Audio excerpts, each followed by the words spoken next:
Якутские спасатели приступили к противопаводковым и противопожарным учениям. 30 профессионалов со всего региона отработали навыки спуска с вертолета по веревке. Перед началом десантирования спасатели обязательно проходят инструктаж. Воздушная тренировка – самая захватывающая часть всех учений и требует особой подготовки. Тренировки, оттачивание навыков – это очень необходимо для спасателей. Во время весеннего половодья ледохода бывает, что вот рыбаки, охотники, они остаются в ледовом плену в островах наших рек. И поэтому приходится вытаскивать их вот таким способом, беспарашютным десантированием.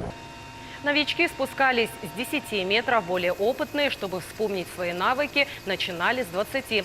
Максимальная высота десантирования составила 40 метров. Такие тренировочные занятия спасатели проводят регулярно.